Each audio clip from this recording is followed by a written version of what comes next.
वज़ीर-ए-आज़म इमरान खान के मुशीर बराए एहतसाब व दाखिला मिर्ज़ा शहजाद अकबर अपने ओहदे से मुस्तफ़ी हो गए हैं। अपने दौर में वो न सिर्फ एहतसाब के पोस्टर बॉय के तौर पर सामने आए, बल्कि वो अपने बयानात से अपोजिशन रहनुमाओं के सख्त नाकिद रहे। उनका आखिरी बयान यह था कि साल 2020 शहबाज शरीफ को सज़ा सुनाने का साल होगा। ताहम वो अपने इस मिशन में कामयाब हुए बगैर ही ओहदे से अलग हो गए, जिसके बाद कुछ हलकों की जानिब से कहा जा रहा है कि वज़ीर-ए-आज़म एहतसाबी अमल की सुस्त रवि की वजह से उनसे नाखुश थे। वज़ीर इत्तलात फवाद चौधरी ने अपने ट्वीट में उन्हें कुछ नई जिम्मेदारियां देने का इशारा भी दिया। 2018 में पाकिस्तान तहरीक इंसाफ की हुकूमत तश्कील पाई तो वज़ीर-ए-आज़म इमरान खान ने NRO नहीं दूंगा और किसी को नहीं छोड़ूंगा के ऐलान के साथ साबिक हुक्मरानों के एहतसाब का नारा लगाया। इस मकसद के लिए उन्होंने मिर्ज़ा शहजाद अकबर को एहतसाब के लिए मशीर बनाया और उन्हीं की सरबराही में ईस्ट रिकवरी यूनिट कायम किया गया। शहजाद अकबर की सरबराही में ईस्ट रिकवरी यूनिट ने अंदरूनी और बैरून मुल्क उन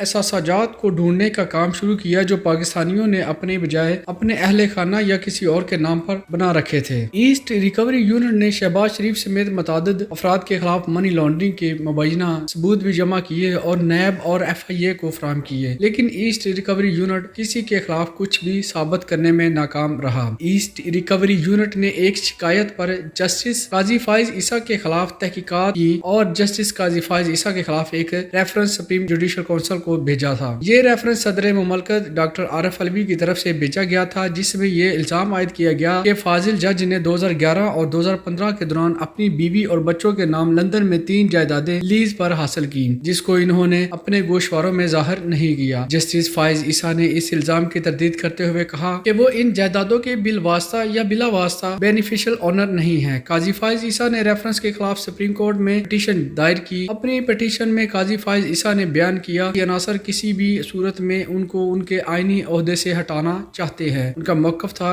कि सदर अलवी ने रेफरेंस दायर करने से पहले अपनी आज़ादाना राय कायम नहीं की। सुप्रीम कोर्ट ने हुकूमती रेफरेंस को गैर आईनी करार देकर मुस्तरद कर दिया। इसी दौरान ईस्ट रिकवरी यूनिट के क़याम और इसके काम करने के तरीक़ाकार पर भी तहफ़्फ़ुज़ात का इजहार किया गया। ईस्ट रिकवरी यूनिट की कारकर्दगी इस वक्त भी सवालिया निशान बन गई जब बरतानवी क्राइम एजेंसी और पाकिस्तान के प्रॉपर्टी टाइकून मलिक रियाज के दरमियान तस्फिये के हल के नतीजे में बरतानिया ने हासिल होने वाले 19 करोड़ पाउंड की रकम पाकिस्तान को मुंतकिल की। इसकी तस्दीक खुद शहजाद अकबर ने की, लेकिन चंद रोज बाद ये खबर सामने आई कि वो रकम सुप्रीम कोर्ट में मलिक रियाज पर आए जुर्माने की मद में हुकूमत की जानब से अदा की गई थी, जिस पर कहा गया कि हुकूमत ने सरकार के वसाइल खर्च करके हासिल की गई रकम से मलिक रियाज को फायदा पहुँचाया है। शहजाद अकबर ने अपने दौर में जिस शख्सियत को सबसे ज्यादा निशाने पर रखा वो शहबाज शरीफ थे, जिनके बारे में वो कम व बेश हर दूसरे हफ्ते प्रेस कॉन्फ्रेंस भी करते थे और उनकी मुबैना मनी लॉन्ड्रिंग और टेली ट्रांसफर से मुतालिक इल्जामात आयद करते। एक प्रेस कॉन्फ्रेंस में उन्होंने शहबाज शरीफ से 18 सवालात के जवाब मांगे और तकरीबन हर दूसरी प्रेस कॉन्फ्रेंस में उनका जिक्र करते थे। बरतानवी अदालत में नेशनल क्राइम एजेंसी की जानब से शहबाज शरीफ के मुंजमद असासे बहाल करने का फैसला सामने आया तो शहजाद अकबर को काफी सुबकी का